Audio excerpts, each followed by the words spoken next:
my gosh. Hey, y'all. Instagram was being difficult.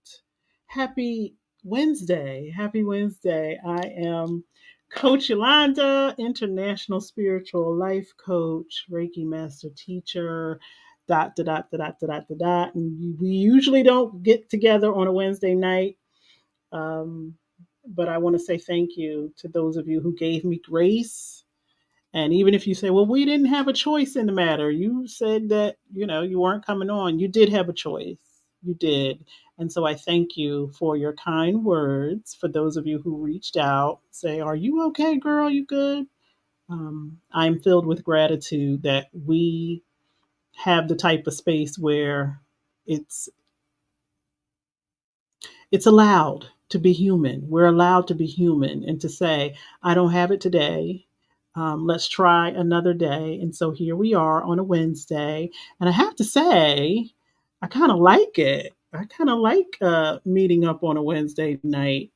Um, I thought I was going to be rushed. I thought I was going to be um, tired, and I am not. I woke up this morning feeling really good, and I'm grateful to be here because I want to wrap up this portion of our clarity series. For those of you, oh my goodness, for those of you who may not remember, it's only been a month and what, a week? Yeah, a month and a week since we started this year, this beautiful, glorious 2024.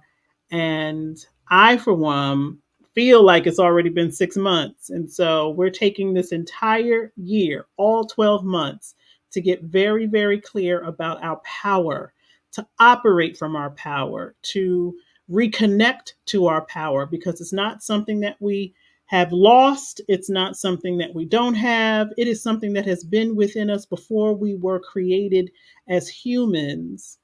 And it is our responsibility to reconnect to that and operate from that place physically, mentally, emotionally, spiritually. And so for January, February, and March, we are taking a look at, and let me see if I can pull up our board that's going to help us stay on track, or at least help me stay on track.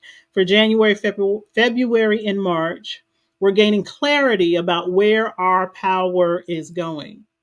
And so we began with looking at our physical reality and where our power may be going, the places and spaces that we might be putting our power, because it's not that you lost it, it's not that you don't have it. You have it, but it's properly being used in places and spaces that are not directly related to the vision, the goal that you have for your life. And so each and every single one of us has an innate power within us. If you are clear about what yours is, then this may not even be relevant to you, but stay with us. If you are not clear about where your power is, or you feel like maybe you're not connected to it, you lost it, you never even had it, no one told you how powerful you are, then stay with us. We're going to take our time, because this is, to me, this is not something that you do in 30 days, 60 days. This is something that you tap into because you're going to need it as long as you are going to be a human on this planet, on this spinning rock. You're going to need some power. I don't know if y'all looked outside lately, but you need some power in your life in order to be very, very clear and to not get distracted about all of the things that are going on out there, so that you live a fulfilled life, so that you feel as though you are living the type of life that is aligned with the person that you know yourself to be and the spiritual being that you know yourself to be. And so January, February, March. And listen, we already in February. March is going to be here before you know it. We are gaining clarity, because if you don't know where your power is going, how are you going to know what your power is? And how are you going to disrupt those cycles of other people, other places, other things taking up your time, your energy, your focus, your attention, and all of the things that make you you? So, what is going to be required? A whole lot of honesty, whole lot of accountability, whole lot of commitment, consistency, self-awareness, and yes, surrender. Now, these principles are not just limited to January, February, March. This is something we're going to add on to. This board is going to be filled up by the time we get to July. Hey, I am, and I'm going to talk about that in a minute. Thank you so much. I'm telling you, y'all are some sweet, sweet, sweet souls. I'm feeling better, but I'm going to talk about what was going on for me Sunday in a minute. But we're going to add to this board. So it's going to be filled with things that we need to be mindful of. I hope that our connection is not being disrupted. I'm seeing some stuff going on my screen. So I hope all is well. It took a minute to try to connect with Instagram. I don't know. Maybe they're just as confused as everyone else. Like, why is she on Wednesday at a 6:30? So thank you. Hey, honey. There go my honey. Hey, honey. I haven't even talked to my honey all day. She's Louise. Um, so keep this in mind. We talked about our physical reality. We've been talking about our mental reality. Next week, we're going to talk about our emotional reality. Whew! Where are your emotions going? And what has you so emotional? What is taking up all of the energy? Whew, we're going to talk about that in a minute, but that's next week. And then spiritual reality. What does your spiritual reality look like? Some people, as I have done this work for quite some time now, some people will tell me, well, I don't feel spiritual, or I don't know what that means. We're going to talk about that as well. However, tonight we're going to talk about, and I don't even think that I created a banner for it. I didn't. I'm going to do that now. Y'all tell me how y'all are feeling. What's going on with y'all? Limitless. So tonight we're going to talk about limits versus resistance and expansion. I'm like, what are we talking about? Where are you limited mentally and where are you expansive mentally? Do you even know? Do you know? Do you know what it looks like, feels like, sounds like for you to say I'm limited? Now, we usually meet Sundays at 1:30. I need to change that. But I was limited. So, I have one beautiful granddaughter who I am blessed enough to spend time with, and I had her on Saturday. And we were having a good old time. I mean, she lights up my life. She makes everything better. And I really was in a good space. I got a text from a very good friend of mine. And it was late at night. So I thought something was wrong. And she had a question. And she said to me, she prefaced, this is how I know I love this woman because before she even asked the question, she said, I do not mean to cause you any pain, but I need to ask you something because I just want to know. I'm like, oh my goodness. So she wanted to ask about my son, Isaiah. For those of you who may not know, I have 4 children, 3 daughters, 1 son. My son, Isaiah, passed away 10 years ago when he was 16 years old. And so, for those who have known me a long time, knew me before I had children, knew me before I was married, knew me before, she is one of these people who has known me most of my life and walked with me through that time 10 years ago.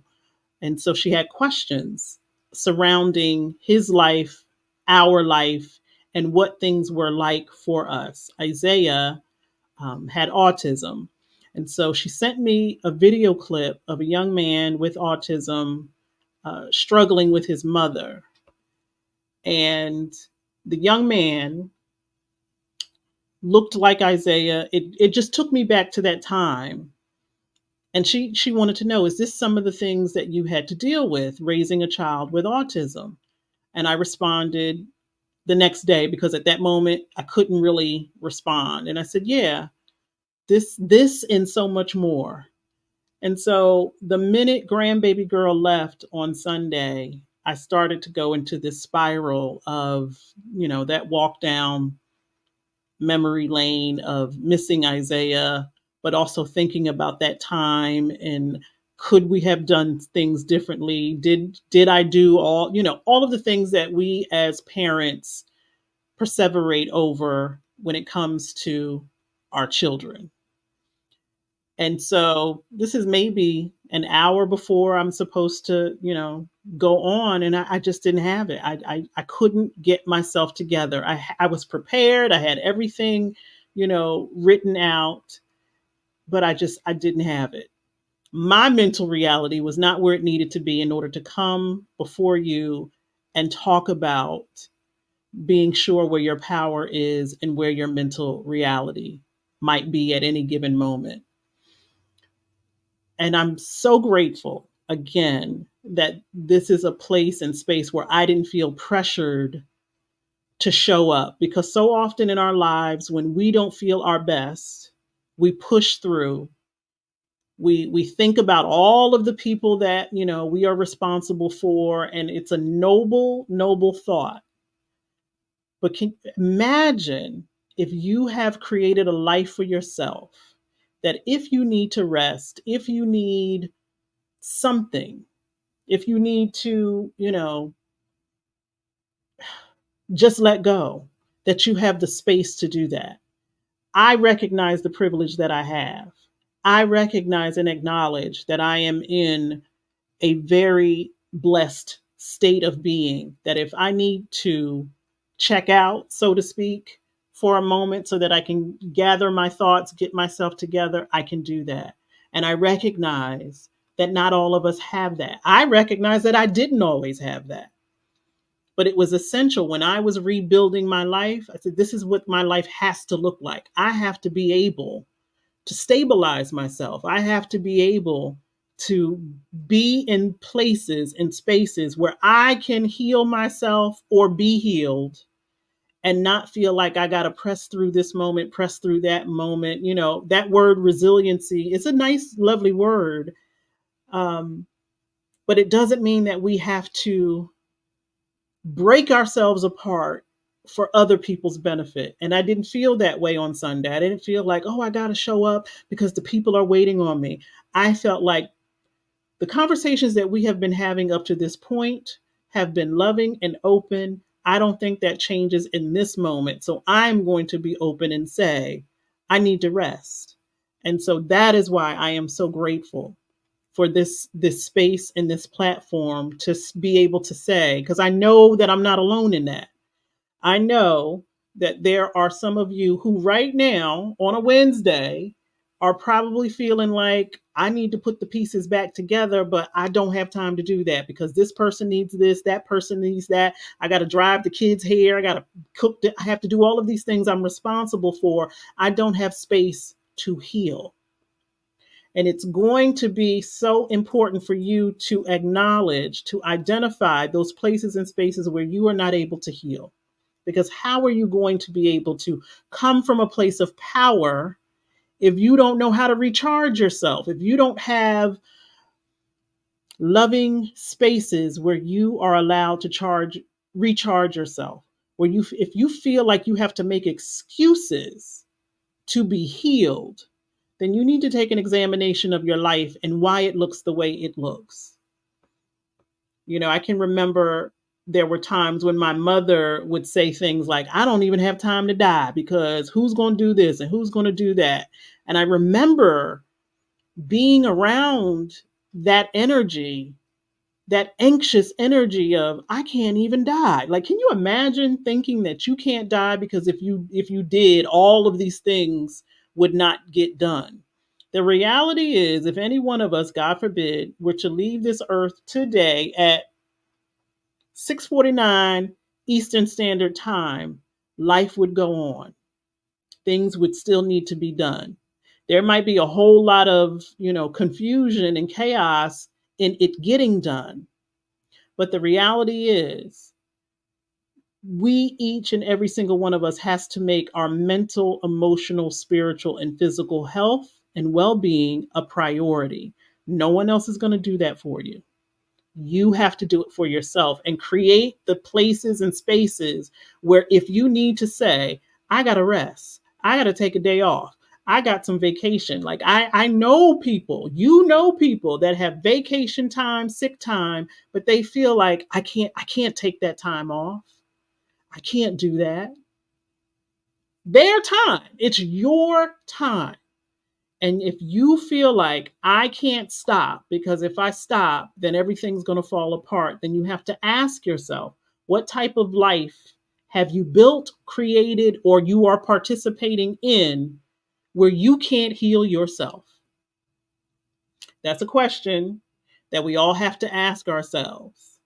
Do I have the space in my own life to heal myself if I needed to? And if I don't, what am I willing to do to make sure that that is a priority? We have to ask ourselves these questions. And then we might have more clarity about where our power is going.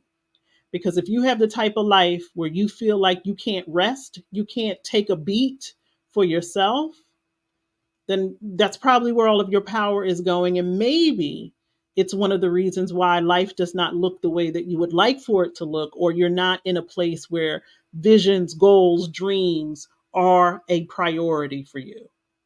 Maybe you're the type of person, I know I was this type of person that thought, well, when the kids get older, then I'll worry about me. Or when, XYZ happens, then I'll worry about my dreams, my vision, my goal. You don't know how much time you have. You don't know if when the kids get to be a certain age, if something else is going to take up that space. So, do you have the mental capacity to make choices and decisions that are about your well being, your sanity, your freedom, your joy? We talked about joy and pleasure and all of those things that are attached to the power that is within you. If there's something disconnected, it's up to each and every single one of us to connect it. And so my love on YouTube says she was feeling I was, let me not I'm just going to read what you wrote. I was feeling cold and isolated for a few weeks. I'm starting to come out of it now that things are starting to warm up here in North Carolina.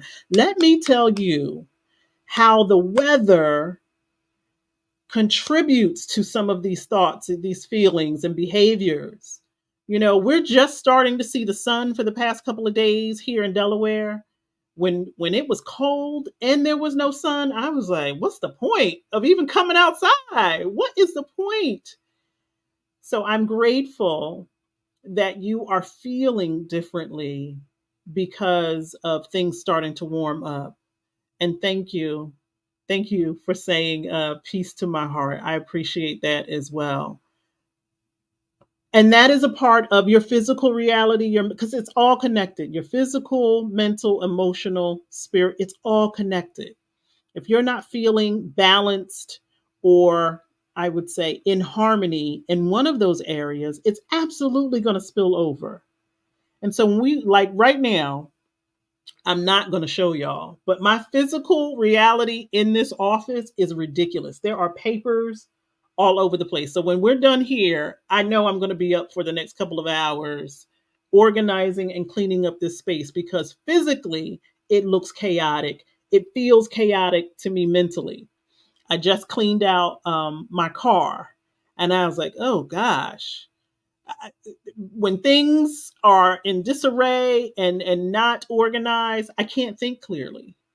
That's how I was earlier today. Like I had to make piles on my desk because I was like, there's papers everywhere. There is no organization. The energy is just like, I can't function that way. And so the same may be true for you. If you feel like you've been looking for the same piece of paper for the past 3 hours, that means there's probably a lot of thoughts going on up here that are disorganized.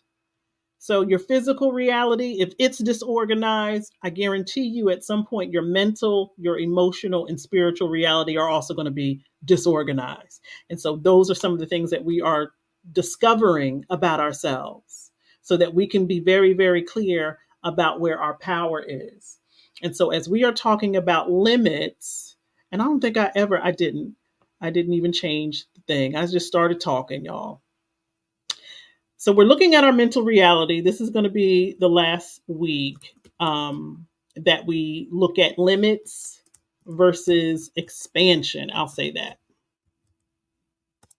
I'll say that. Limits versus expansion. So, if you are familiar with the fixed mindset, growth mindset work of Carol Dweck, and that's Dweck, she has done extensive work on how our mindset creates the energy for our life. So, fixed mindset versus growth mindset. I have, based upon her work, I have a course called There's Nothing Wrong with You. I've done it online, I've done it here in this area at Cecil College. And a lot of the elements of that work come from Dr. Dweck's work, Dweck, where she talks about having a fixed mindset is going to fix you right where you're at. There's not going to be much growth in your life if you can't get your mind right. And so let me show some examples of some limits, what a fixed mindset looks like. Fixed thinking is limited. And if you want to know why you are limited in certain areas of your life, look at your mindset first. We as humans tend to look at our physical reality first. If we are not where we want to be, we start to look at, well, where is everybody else? Or how old am I? And how many barriers, do I have because of my age, my race, my whatever it is, instead of looking at our mindset and the way we talk to ourselves, the way we look at the world, the way we talk about the world, the environment that we're in up here is essential to the way that we will be physically. If you feel out of sorts, look at your mindset and how you're looking at things and how you're looking at yourself. And so fixed thinking is limiting. And one of the questions that I hope that you start to ask yourself when you're making choices and decision is, how is this stopping me? Seeing things this way, looking at things this way, talking about things this way, how is it stopping me? I recognize part of me not feeling quite well on Sunday was a spillover from part of me not feeling well earlier last week when I just was surrounded. It just was a lot of negativity around me, and I started to absorb it. Like I started to resent people. I didn't want anybody asking me for stuff. I got tired of doing things for people. I was over it. I was really, really over it. And I know my beloved knows the day that I'm talking about because I literally came home, went to bed, turned the lights out, didn't talk to anyone, and I was not sure that I was going to come out of that room the next day. And I know it was because of me participating in and engaging in conversations with other people that were limiting. I mean, it was like a barrage of it. And I got caught up in it and started to do the same thing. And the next thing you know, I'm like, I don't want to be here. I don't want to do this. Blah, blah, blah, blah. And so that limited thinking was stopping me from seeing things differently. I know when I am limited, I'm withdrawn. Like I said, I didn't want to help nobody. I didn't want to talk to anybody. I didn't want to be around anyone. Like it was really funky. Beloved even asked me, did I do something? No, you didn't do nothing. I'm over it. And I couldn't even really articulate or express what I was over. I just felt defeated and tired. And so some of that limiting thinking could look like, well, everybody has it easier than I do, right? Or starting to feel guilty about things you haven't finished, things you said you wanted to do and you haven't done yet, not being in a place that you want to be, even though it's still eating away at you. I don't like the way I look. It's the beginning of the year where everybody has their resolutions, and I'm going to lose this weight and I'm going to go to the gym. And then what are we at? We are at week, I don't even know. I'm trying to look at the calendar to see what week we're at. If you haven't been going to the gym on a regular basis, you might start to feel some of these limiting thoughts of, well, I don't like the way I look and I can't get to the gym on time and there's too many people in there. You know, I don't speak up for myself. People are doing stuff, saying stuff around you, and you're stuck on mute because either you feel like I'm tired of fighting or it's not worth fighting, whatever it may be or look like for you. Not speaking up for yourself, not being vocal about how you feel or what you think is also a limitation. No one likes me. Many of us could, might be feeling like February is the month of love and everybody start talking about Valentine's Day. And if you don't have a Valentine, you might really start that limited thinking that there's never going to be anyone for me. I can't, stand the fact that I'm alone again, or maybe I can't stand the person I'm with. Limited thoughts. Even if you believe it's real, there's another way to see it, that I can't do anything right. You keep trying, and things just are not going the way that you would like for them to go. All of those are a limited way and a fixed way of seeing things. Doesn't mean it's not true. It just means the way you have chosen to perceive it keeps you limited. It keeps you here. And so something can be true, but you could see it in different ways. And I'm going to give an example of that. As I said, I wasn't feeling well last week. I certainly was not feel well enough to do meditation on Sunday. And so one of the things that I had to do is get to a place where I'm like, okay, you got to be very self-aware of what's going on with you. Why are you feeling this way? Well, certainly I feel this way because of grief. Certainly I feel this way because maybe I'm physically tired and I'm not taking care of myself in the way that I should be. It could be a multitude of reasons, but one of the things that I had to tell myself is, you know what? You need to pause and look at this for what it really is. You're not eating and sleeping the way that you should be. You're not focused on the things that you know you need to focus on. I may have told y'all I got like 3 or 4 courses that I need to wrap up and finish very soon. Have I been focused on them? Nope. Have I been committed and consistent? Nope. Have I been accountable? Nope. So, of course, that's going to contribute to my mental energy not being where I need it to be. And I'm going to start to have these limiting thoughts. And so I'm taking full accountability to say, okay, I haven't supported myself in the way that I need to support myself. And that is limiting my access to a resolution. It's limiting my access to love. It's limiting myself to, my access to the attention that I deserve. All of the things that I want access to, I am the one that is limiting myself because of the way that I'm seeing it. I was only seeing it one way.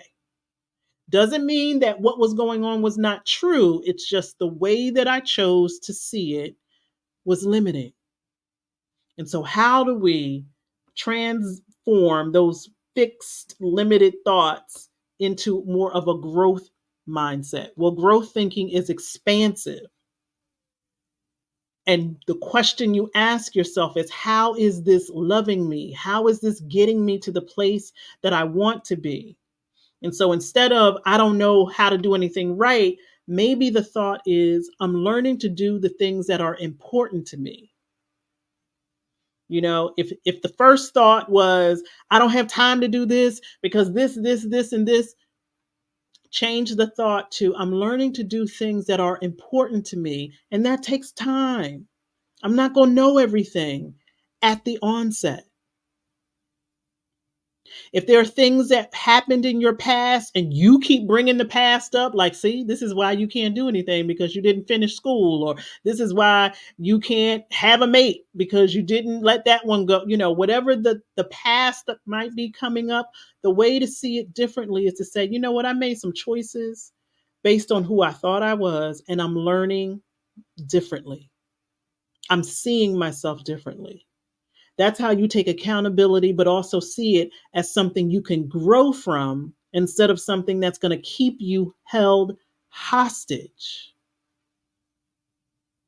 I accept all parts of who I am and I desire a change. I can. Instead of the I can't do this, I can't do that, I'm not going to finish this. It's like, okay, I know that I have a history of procrastination. And now I'm trying to do things differently. And it's going to take some time for me to be consistent and committed because it's something new for me. I'm creating language that sounds like it comes from my own heart.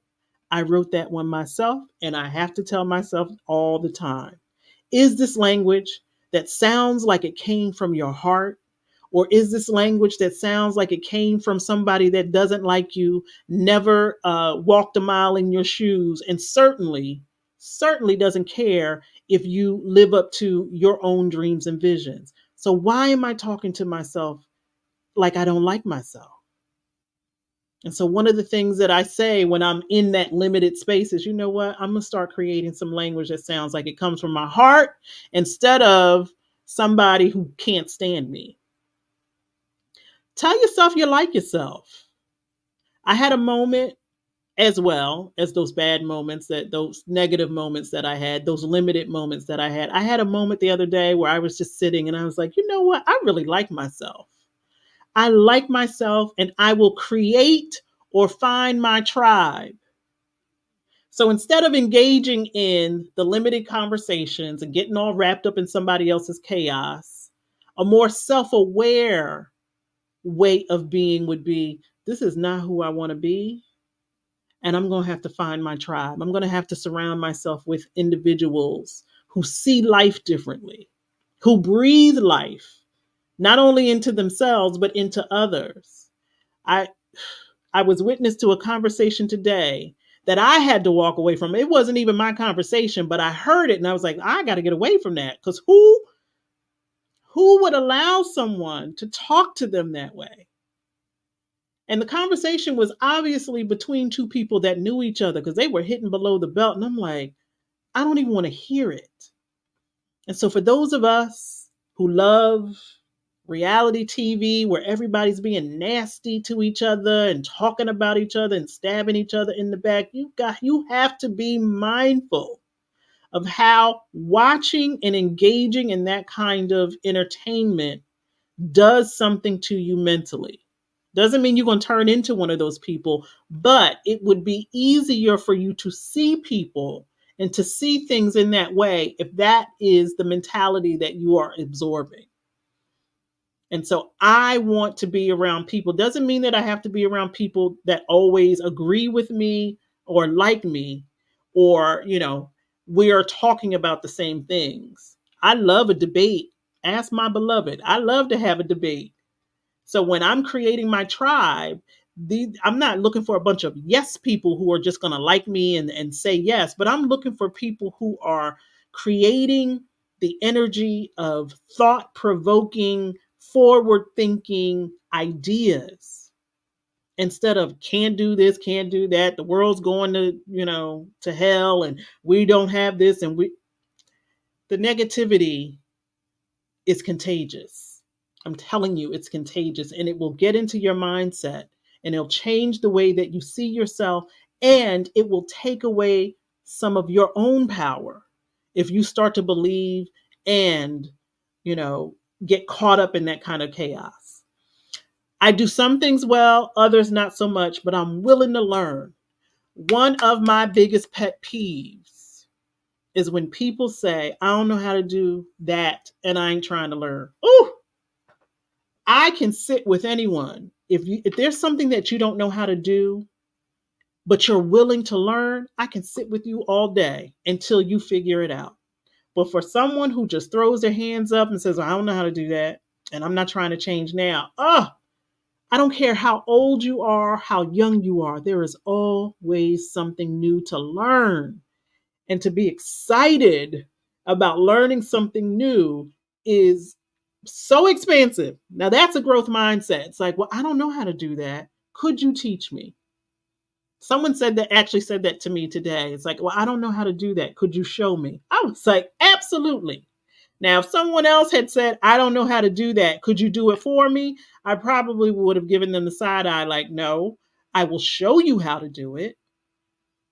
I will show you. I'm willing to show you how to do it because I know that's going to be more of value. It's the teach a man to fish mentality. That is better for all of us, not just one of us, not just two of us, but all of us. And so, where in your life, start to write this down. Remember when we started, get yourself a journal. Where in your life are you having a lot of limited thoughts? Where in your life are you stuck? And can you be honest enough to say, yeah, that this is the reason why things are not working in my favor because I don't see it. I don't believe it. And I'm not using the language of someone who does. My love on YouTube says you're doing better with your tech courses. You've been putting them off for many months. And you saying that is a level of accountability instead of, well, I had to do this, I had to do that. All of these other things were a priority. You owned up to it and said, you know what, I've been putting it off for months and I want to do better. I really want to do what I said I was going to do. Now, my beloved and I started a puzzle. You may have heard if you follow me on Facebook. We started this puzzle. I'm looking at it right now. This poor little puzzle that needs to be worked on, needs to be finished. I'm going to set a goal for us. This thing has to be finished before the end of March. This puzzle has to be done. Now, granted, we both work, our schedules don't always line up, but one of the reasons why I suggested we do this puzzle together is I said, I want to see how we work together.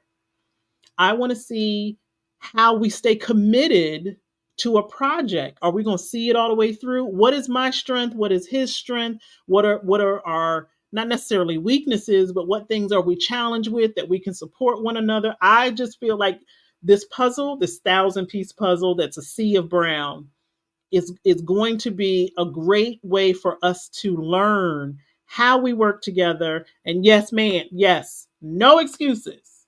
No excuses. And if we do put up the excuses, what do they look like? Are they true? And are they coming from a place of honesty, coming from a place of growth, coming from a place of we see what it is and we want to do better? Because I'm okay with that. I'm okay with looking at my limits if I'm looking at them to see how I can transform them into something that works for me. Because I believe that every single problem is an opportunity waiting to be discovered if you're willing to see it that way. You increase the possibilities when you see everything as an opportunity. Everything is an opportunity. But if you just stay limited in your thinking, that's where you're going to stay. That is exactly where you're going to stay. And one of the ways that we can start to see the power that has already been placed within us is to remind ourselves that we're not far from our original design. And if you have a belief somewhere in your spirit, or as they say, somewhere in your shanana, if you have a belief that you were created in the image of the Creator and that you are a physical manifestation of that energy, then you have to also believe that you are not far off from your original design. And when I think that way, there's nothing that seems to be an obstacle. It's like the original design was for me to be and for me to express particular things during my time here on earth as a human. Some thought, some theory, some idea placed within me was part of the original design, part of the soul contract. The contract my soul has with the universe has some things within it that were created before I was created. And here I am, wandering around thinking, what is my purpose? What is my power? I'm not far off. But if I take my most powerful weapon, which is my mind, and center it in a consciousness that says there's absolutely nothing that I can't do. There's nothing. Then I'm not far off from that original design, and neither are any single one of us. There may be some things across our life that seem to have been a pause, a disruption, a delay, but it never cancels out the original design of what you were sent here for, your purpose. And if you can keep that in your consciousness, that, you know what, I'm not far off from this perfect creation that lives within inside of me, that won't leave me alone. I heard Tabitha Brown say the other day that, that thing won't leave you because it's a part of you. That idea, that thing that makes your heart sing, that literally makes your heart beat. One of the reasons that you are here is with you all of the time, and you're not far from it. No matter how old you are, where your level of education is, where your social economic status is, it's within you, and no one else can take it from you if you keep your mind centered on that belief. I'm not far from the original design, and I have all that I need to figure it out. I'm going to look at everything in my life as a lesson, an opportunity. There is no failure. There are lessons to be learned.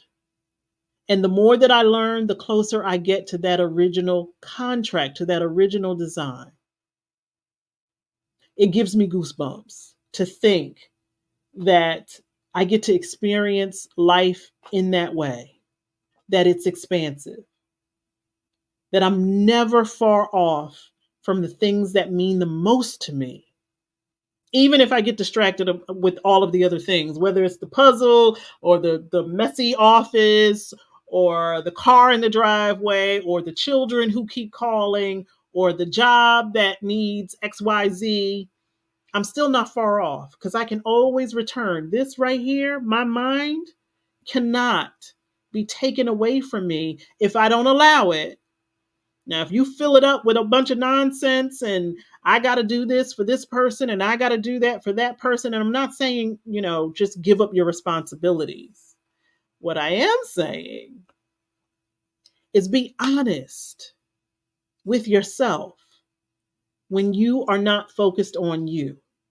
Be accountable when like my love on YouTube. Be accountable when you know you got courses and things that you need to finish that you haven't finished. Be honest about it.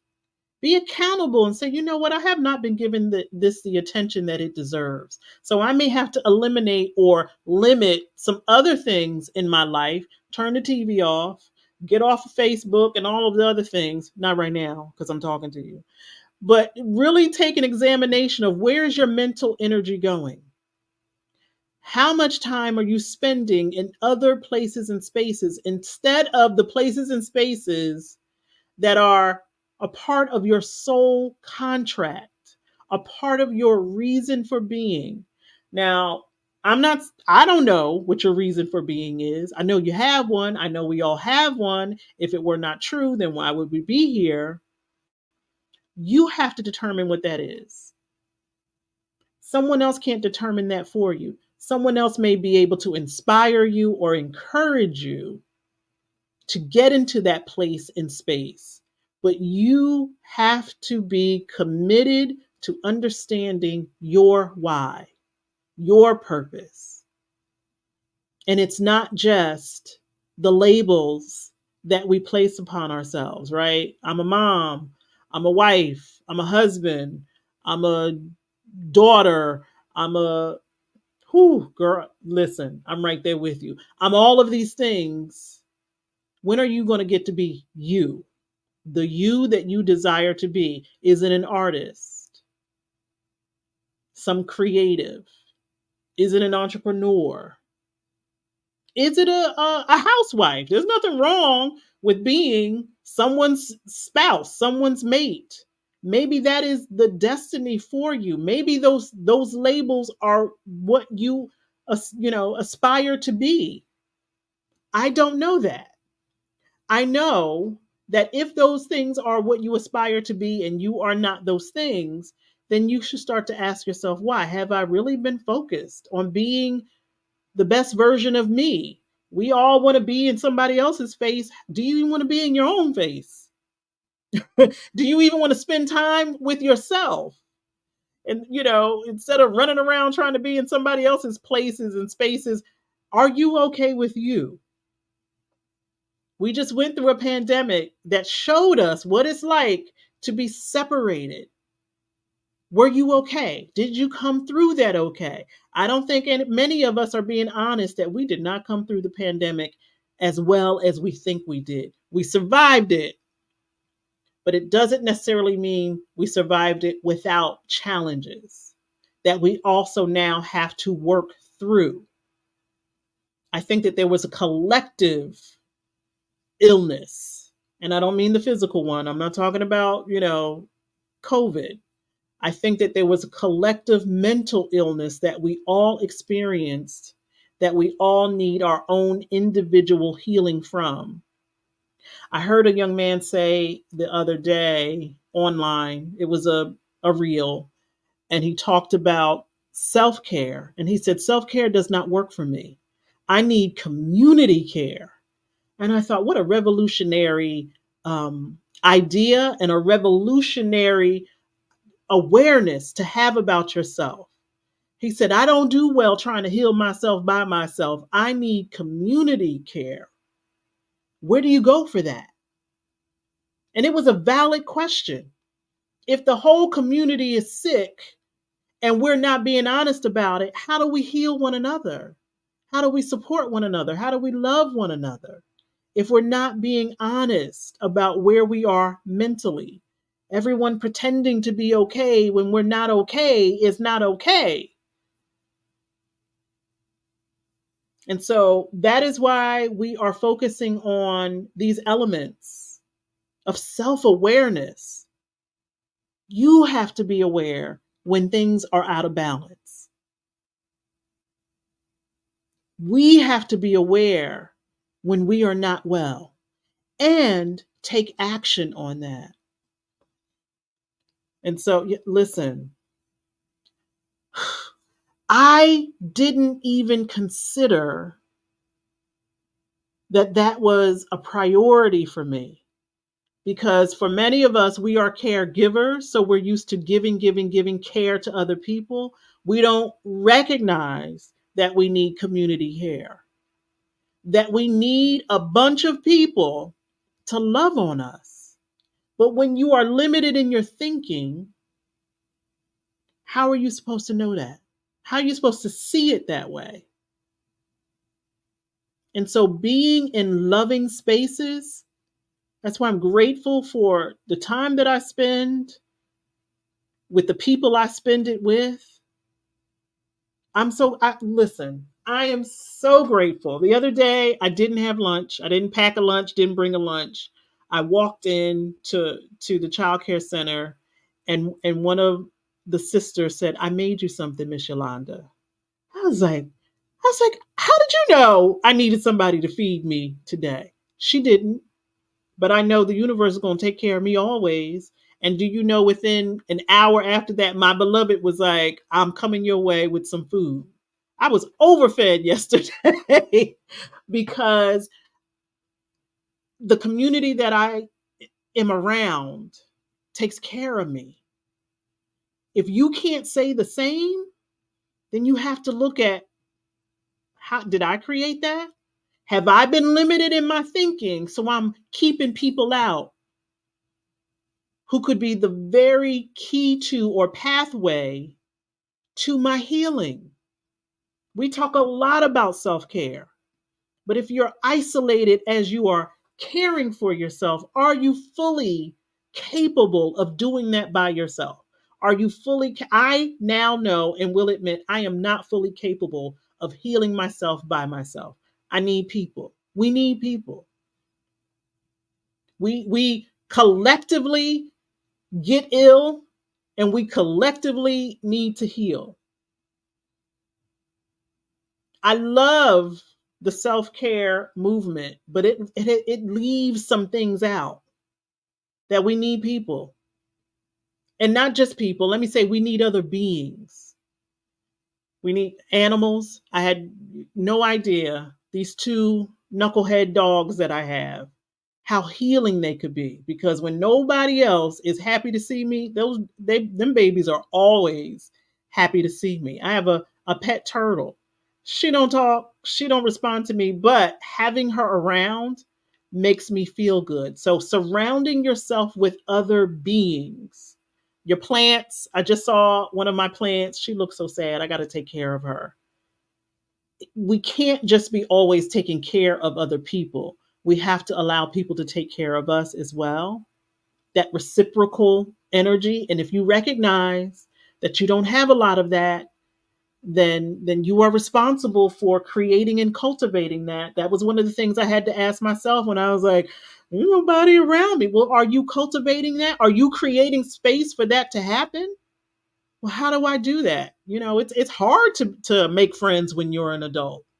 And I'm hopeful that this space can be that for some of us, that we start to create a community where we are supporting one another and loving one another and healing one another. And so you mentioned it. Yeah, those true crime shows have me in a uh, chokehold. Sometimes I'll put one on to go to sleep, wake up, and I'm like, I didn't solve that murder. I have to go back and watch it from the beginning. I love true crime shows. The more intricate, the better, because I love human behavior. So I'm always intrigued by what the heck are people doing? I just, that type of abnormal human behavior intrigues me, but more so because I want to see them get caught. Like, if y'all don't solve the crime, I'm going to solve it because I like justice. I love to see people get some resolution. Ugh, what?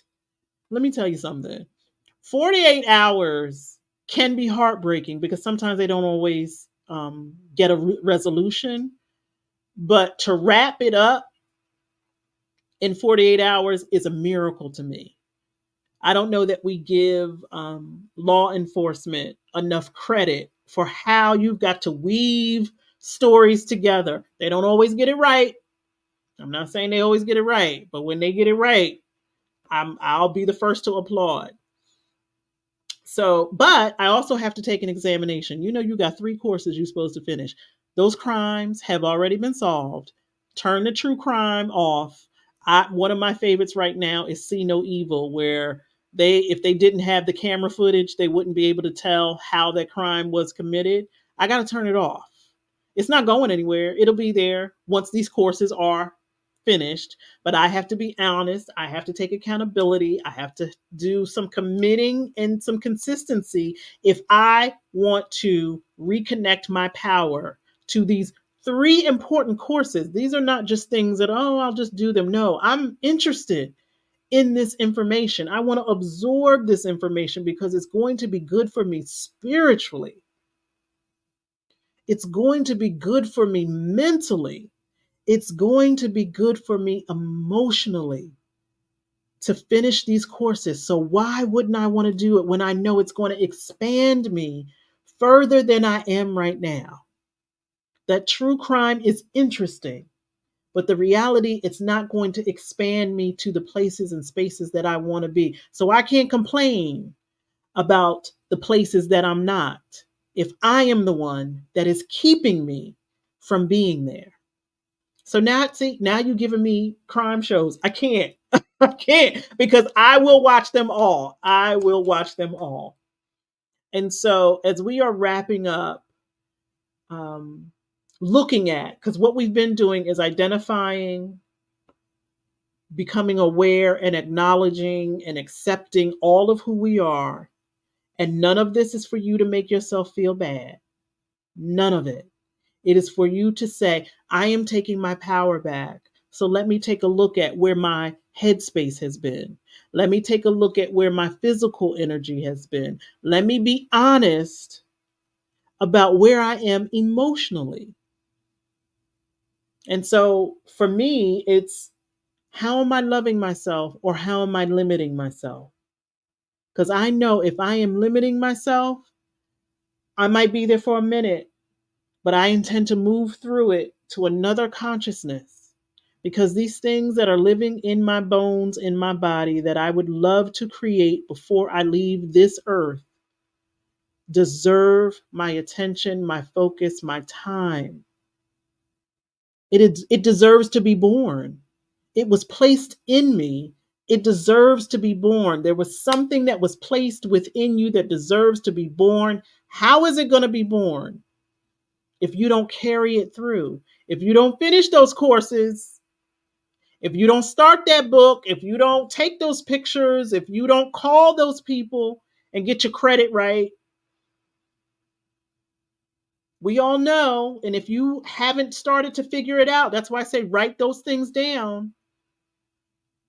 Write down all of the things that you would love to accomplish with your time here on earth. And then start to tease out what you can do right now. What things can you do today, tomorrow, for the next month, for the next 2 months, for the next 3 months? What things can you focus on? Put your mind right to say, this is going to expand my life. This is going to expand my reality. This is going to expand me in ways that the God of my understanding always knew was possible and placed within me to begin with. And now I'm ready to be just as committed as the creator. Can you imagine if we were as committed as the creator to see these things come to pass? If we could see ourselves as we were created to be. And I don't mean the story of your mother and your father. I don't mean your birth story. I mean the story of you. That the universe said, this is a grand place to be, but it needs you and you and you and you because you have something unique that you can bring and offer. Do you know it? And if you are not clear about what it is, that's what this work is for the next 3 months, from January, February, March, for us to get clear. But when we get to April, we're going to work. And so you need to be clear about where your mental energy, your physical energy, your spiritual energy, and your emotional energy is going. And if there are places that you can't support yourself, you have to be honest enough to take accountability and say, I need some help. Whether that is clinical help, whether that is, as we were talking about, community care, we have to start being powerful when it comes to us. You know, we got to tell people, I can't do that right now. I have to take care of me because a well balanced me is better for everybody. I'm telling you, a well balanced me, a me that is connected to my purpose, is good for everyone. And I don't just want that for me, I want that for everyone. It's like I feel like I owe it to you to be the best version of me for that community care, for that community collective that we all belong to. And when we first started, I was like, no more playing small. Let's reframe that. We were never playing small. We were playing safe. Because for many of us, life may not have always looked safe.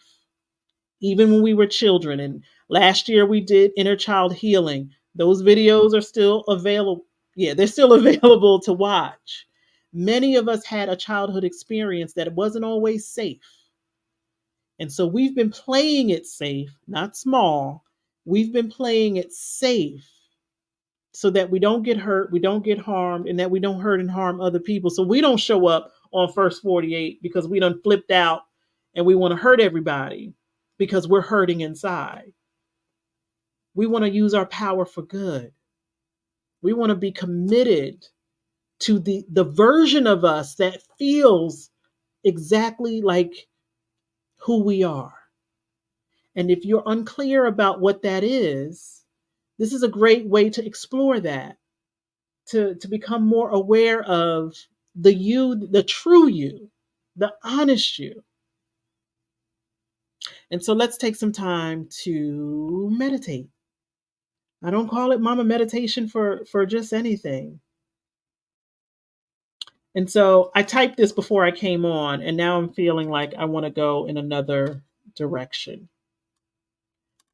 And so it says meditation time, limitless.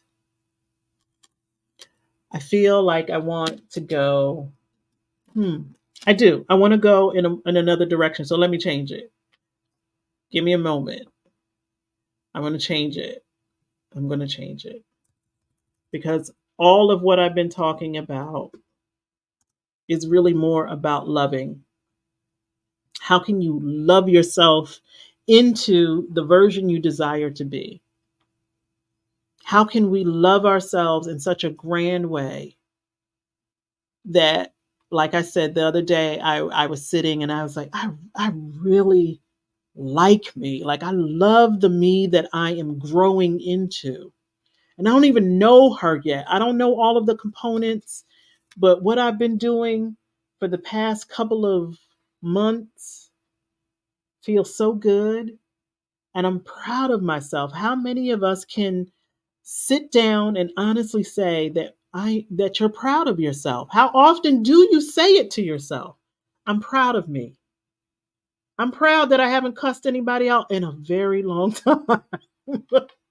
I'm proud and I'm happy that I can be honest with the way that I feel and the way that I'm thinking, and I can hold myself accountable. I'm proud that I don't run from my problems anymore. There's still some work to be done, but I feel so much better when I address things. I was watching a TV show the other day, and it was such a loving moment. There were two characters, and one character was hiding something, and the other one knew because they were paying attention. Like their physical appearance had changed, their mood had changed, and so the one character was like, "They're hiding something.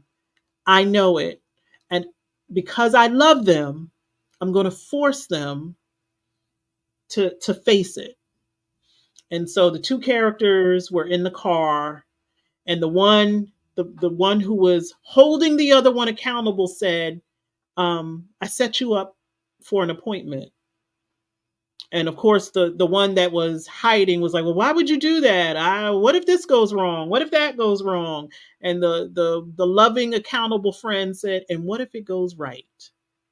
What if you face this thing and it turns out to be the greatest thing you ever did? You are never going to know that if you keep hiding."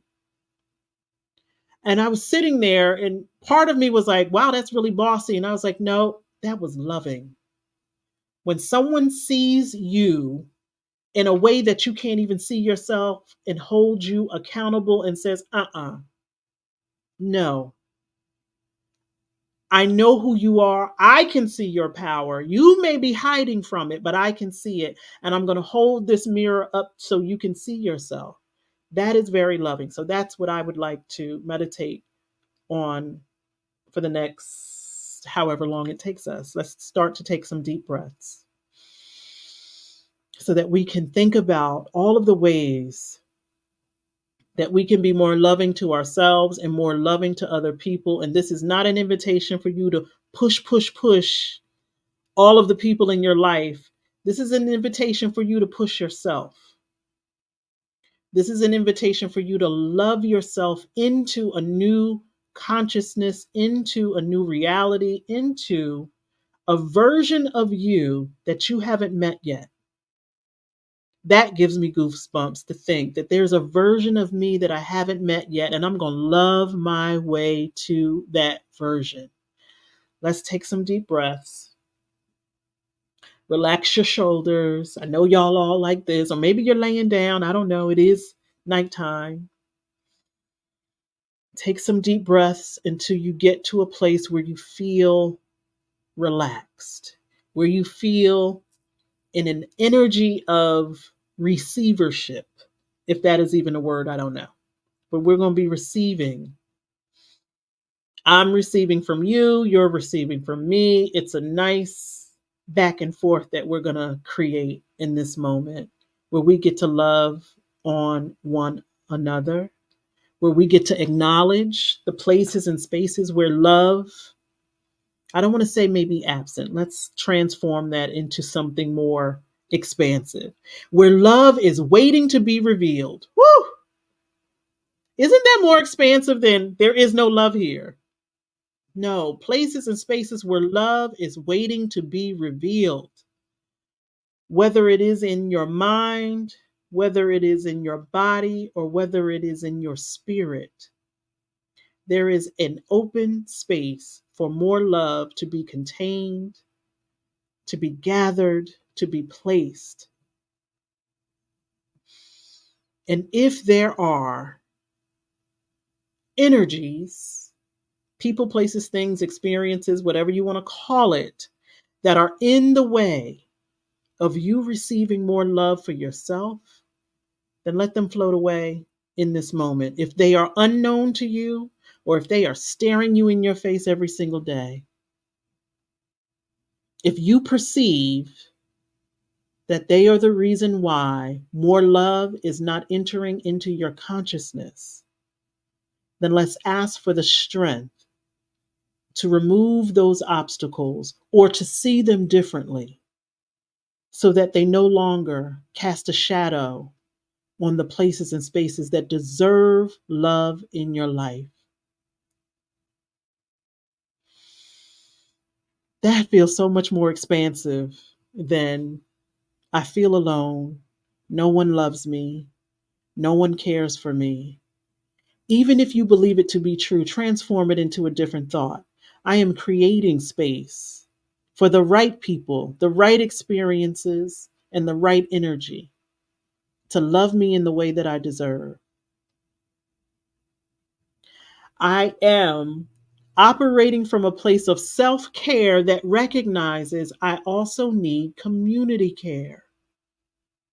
I need people. I need pets. I need animals. I need trees. I need nature. I need all things that hold positive energy to flow in my life abundantly, to create the harmony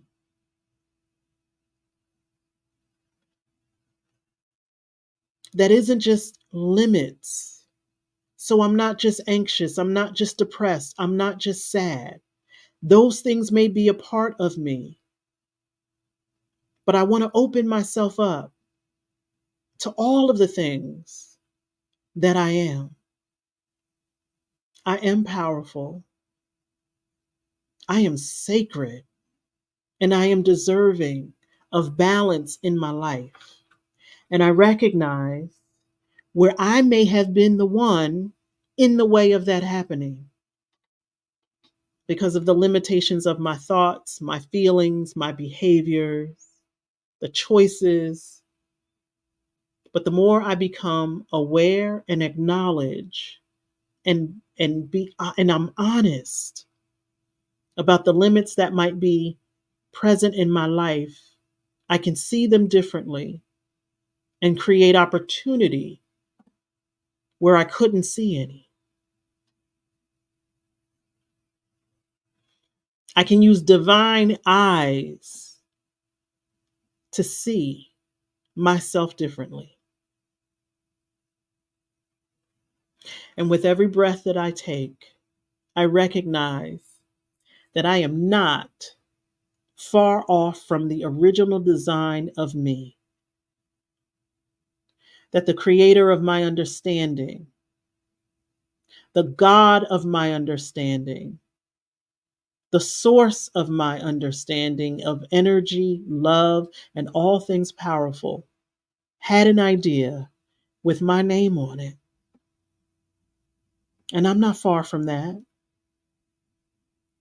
And there are some things that I'm unlearning to get back to that original design.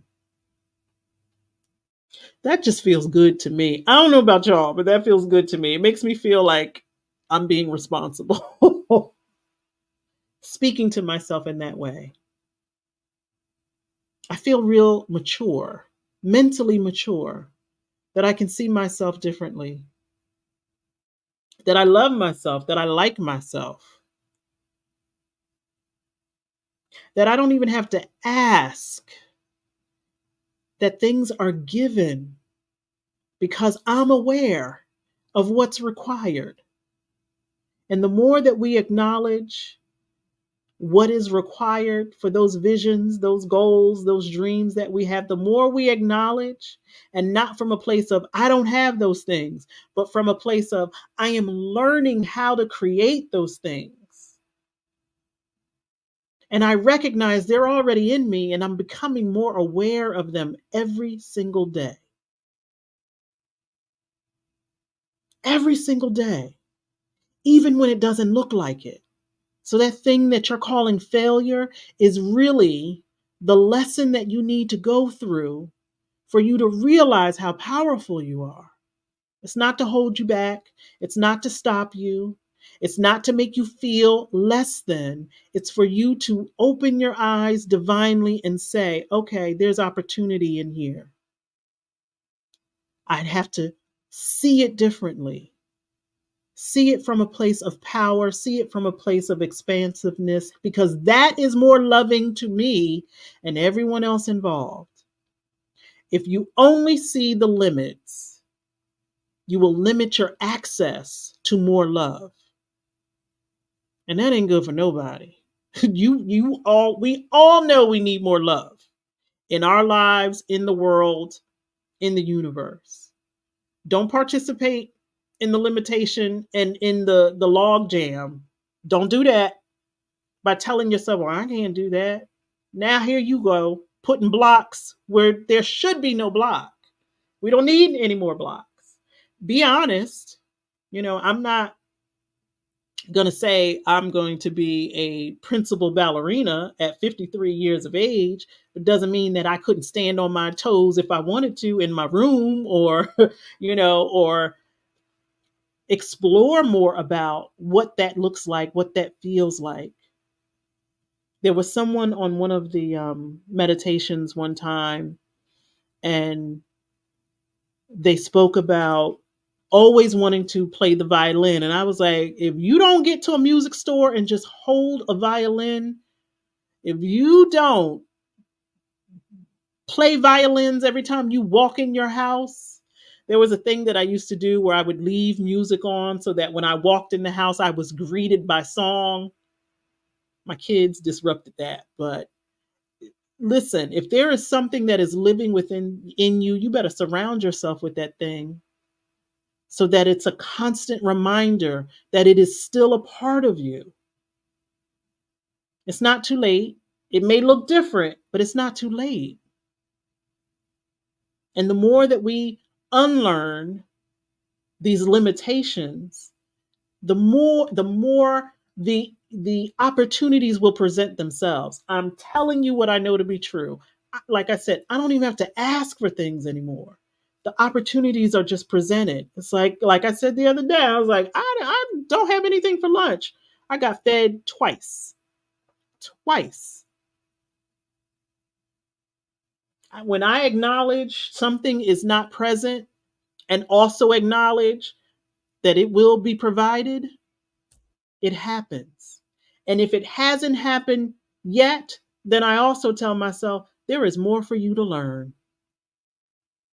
There's more for you to learn. No one is withholding anything from you. There's more for you to learn. And I'm okay with that. I can accept that. That feels like I'm growing instead of that's never going to happen. It's just everything is against me. And that's how I was feeling last week. And then Sunday, feeling like I didn't do enough for my child. I should have, the shoulda, coulda, wouldas. I say it all the time. It'll take you out of that mindset of all things are possible. When we start to, go back in history and try to rewrite it. And well, if I had done this, this would have been different. And if we don't know that, we don't know it. So why spend your time, your energy, and your focus on trying to rewrite the past instead of looking at the future as open possibility, space and opportunity, as I said to my beloved the other day? We have a wealth of possibility, a wealth, but we have to cultivate it. And you cannot cultivate it with a mind that is limited. You just can't. You just cannot. And so when those limits come up, acknowledge them. Say, you know what? I'm in a limited place right now. And maybe I need the pause. Maybe I need to be right where this limit is so that I can see it for what it is. So I can see the true meaning of where I am. So that thing that you say that you want and you don't have, maybe you don't need it right now so that you can see it for what it is and recognize, okay, I'm in a limited place. Maybe the funds are not where they need to be. Maybe the people in your life are not supportive like you wish they were.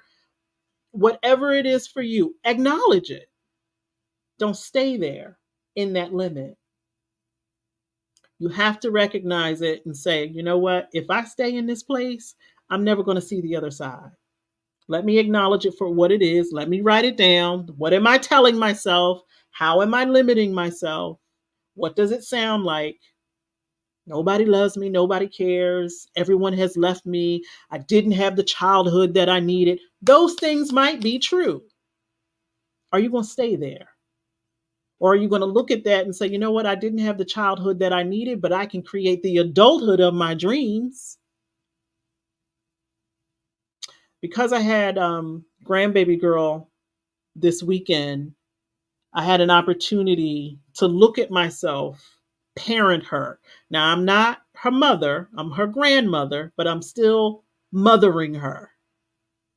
And I recognize and acknowledge how I have an opportunity to do it differently than I did with my children. And I'm so grateful for that. That this child will be able to grow in a different energy. Apologies to my children for the things that I may have missed, didn't provide, and just didn't have the awareness of. But now that I have another opportunity and I'm aware and I can acknowledge, sometimes people in my generation have a hard time acknowledging their faults. I know people in the previous generation, my mother, my grandpa, had a hard time acknowledging their faults. I'm grateful that I don't have that issue all of the time. I'm not saying I'm perfect, but I'm more aware of, that might not have been a loving thing to do. Or there would have been another way for that to unfold, a healthier way. I don't want there to be limits in my granddaughter's life that we have placed there because of our unwillingness to heal or to see things differently. She should not have to bear the responsibility of our unwillingness to heal and grow. And so that's the thought when I'm around her. Don't limit this child's mind. Don't limit her life experience. Don't start putting your stuff on her about what you can't do, what you shouldn't do. Don't say that, don't do that to her. Because I know what that feels like because it was done to me. And I saw me do it to my children. And so when you are aware of your limitations, you have to acknowledge that it's a limitation and be honest about it, not to beat yourself up, but to say, you know what? I want to see it differently. I want to do it differently. I want to love differently. It's not that you're a horrible person. You may have had some horrible things happen in your life, but when you acknowledge those things and also say, I want to see it differently so it doesn't limit my potential as a spiritual being having a human experience. Please don't leave that part of yourself out. Spiritual being, having a human experience that will come with some limitations. As humans, we're limited. As spiritual beings, we are not. And I would love for us to tap into that place more often. And we'll get there. But recognize where you're limiting yourself mentally. And even if you say, you know what, this is where I am today, I trust I won't be there tomorrow. I trust my consciousness will start to shift so that I move through this and see it differently. That has been helpful to me when I'm angry at people, when I'm pissed off and I'm like, I'm ready to punch someone in the face. It's like, that's how I feel now. I trust that I'm going to move through this to another perspective. And when I say it, the universe supports me every single time. It may take me some time with some particular people and some particular things where it may take me a day or two, but I'm also grateful that I can see that my time spent in limitation is getting smaller and smaller. I'm not expecting to be perfect. I'm not expecting to be anything other than who I am. And I recognize that at times I'm going to be limited. But I trust that I'm always going to be looking to be more loving to myself and to others. And so I hope you do. I hope you do play it back before you go to bed. I hope I'm not shouting in your ear, but I hope that you found something tonight that will push you into a greater tomorrow. I hope when you got to go face those people that you may not want to face, you do it with a different perspective of, I'm not going to allow other people's energy to create limits in my life. I'm not going to get caught up in the chaos because it's very easy. And I think I said a couple of weeks ago that one of the things that I love about myself is my ability to not get caught up in other people's storms, that I can be very neutral. I can be very supportive, but as a spiritual life coach, I can't be swayed one way or another. I have to remain neutral so that somebody got to be, somebody's got to be stable. Somebody's got to be, a lighthouse and not get caught up in oh my gosh, that was horrible. We can be supportive to one another without getting caught up. Just listen. Sometimes all people need is for you to listen, not to give your input and opinion or this is what you need to do. But similar to the show I watched, I pray that there is someone in your life that sees you as great and grand and challenges you every time you see yourself as limited. I'm grateful that I have those people in my life. That when I get with oh no, there's always someone who's like, come on now. I know who you are. Cut it out. Let's get to the business of figuring this out. I hope you have those type of people in your life. And if not, let me be the first to say, don't you tell yourself that lie that you are limited, that you don't have, that you can't have, that you can't create. Don't do it.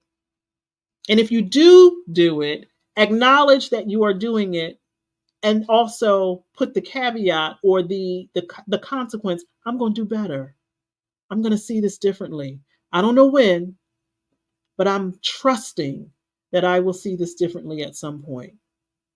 That's how powerful you are. That's how powerful all of us are. This thing right here, this mind that we have, knowing that the mind is made up of mental and emotional energy, you put those two things together in a powerful way, whoo, watch out. Watch out. So next week we're going to start on emotional reality. I'm going to do my best to hold my emotional energy in a loving place. But if I don't, good. We get to play together. I know and I will acknowledge that I have been extremely emotional as of late for a variety of reasons. Hormones, The weather is cold. I don't like it. Um, a whole lot of reasons. And it's not all, sad emotions. Some of those emotions are absolutely overwhelmed with love. I, it's a good place to be in when you are being loved on so much that it's overwhelming. I mean, overwhelming. I feel that way um, most of the time, that sometimes it could just be so overwhelming. I reached out to one of my loves who had sent me something, just some kind words, and it was overwhelming. I'm like, here I am, sometimes thinking the worst of myself, that I'm not in the places that I want to be enough, that I'm not doing enough. And you see me that way. Well, guess what? I trust you. So I'm going to see myself that way too. Um, I, I'm so grateful for the amount of love that is in my life. And to think that it's only going to increase blows me away. It friggin' blows me away. That as much love that I have in my life right now, it's going to increase. Like, can you wrap your brain around that? I hope that you can. And not just the limit of one place. Not just the limit of romantic love. I mean, I have little kids saying some of the most loving things to me every single day, and it always chuckles me. It always like touches me, like, you can, like, of all the things that you have to care about in your little 3 years of life, you want to know why Miss Yolanda's hair is a different color? Like, that's a concern. It blows me away.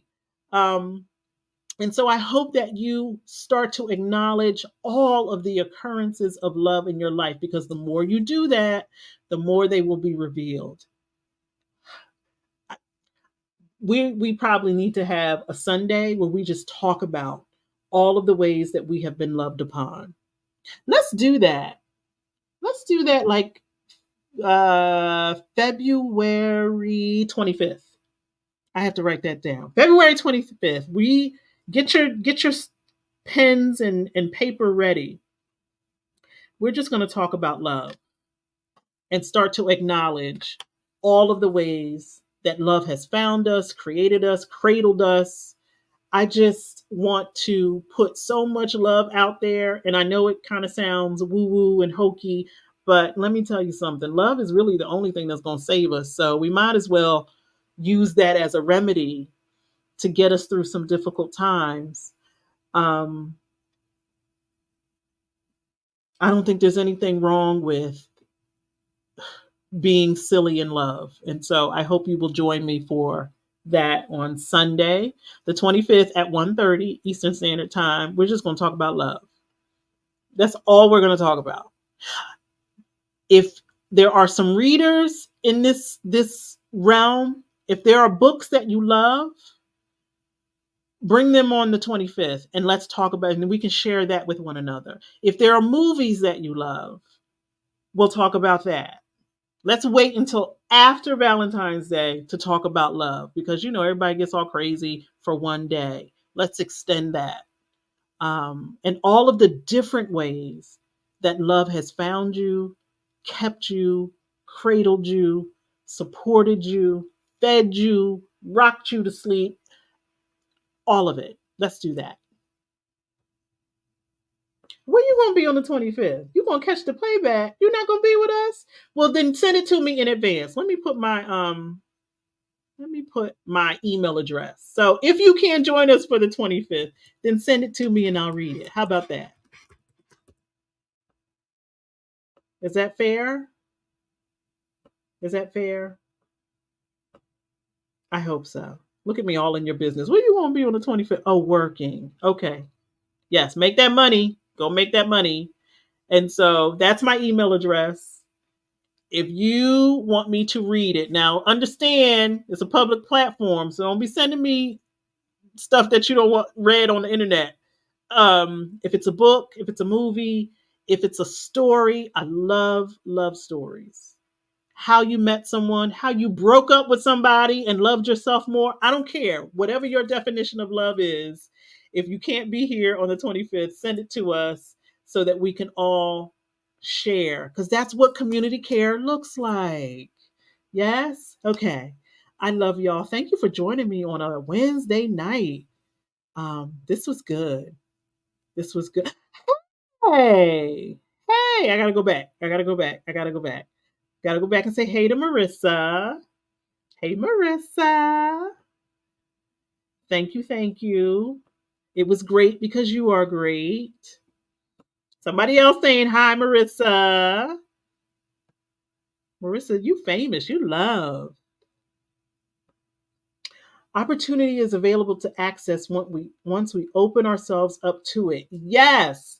And that's why one of the things that we have to do is surrender. Surrender gets a bad rap. We think we're losing something. Surrender to the possibility that if you opened your heart up even more, that it's going to be filled with exactly what you need. I hear so many people saying, I'm shutting down. I don't want to be with this. Blah, blah. Come on now, y'all. Don't do that. Don't do that. Open yourselves up. Yes. You are so welcome. You are so welcome. Yes. Power and choice. Choose to see yourself differently. Yeah. Aren't they the best? Aren't they the best? And I hope that, we also are more mindful of that. The opportunities that we have to demonstrate gratitude every single place we go, even when it seems like no one else is going to appreciate it. It's probably needed even more. Okay. So on the 25th, we're going to talk about love. Next week, not next week, Sunday, we're going to talk about where is our emotional reality. It may be emotional. Bring your tissues if you need to. I also have a course called A Time to Cry. Crying is one of the most cathartic things that you can do. Do you know that there are workshops where people just cry? I hope to have one of those type of workshops where people are just together. We get together to laugh. How often do we come together to say we're gonna cry? Um, Maybe that's something we'll do in the future. I don't know. But I love a good cry. I love a good cry. And I had me a good cry on Sunday, and it was exactly what I needed. And so I love y'all. We've been an hour and 35 on a Wednesday. Um, Go watch a true crime show. I know you're going to go watch it. I'm probably going to go watch one too, but I'm going to clean this office up first. Before I do anything that I want to indulge in, I have to take care of this physical space. I hope that you all throughout this week, throughout the rest of the week, think about how am I limiting myself or am I loving myself? And even if you are limiting yourself, acknowledge it and say, yep, this is a limit. I see it. I'm aware of it. And I'm trusting that I'm going to move through it at some point in time. I love y'all. I love me. I love us. I thank you for sharing space with me. See you on Sunday at 1:30. Bye. Instagram, I hope everything went the way it was supposed to. It was kind of funky, and I'm not so sure. Oh, okay.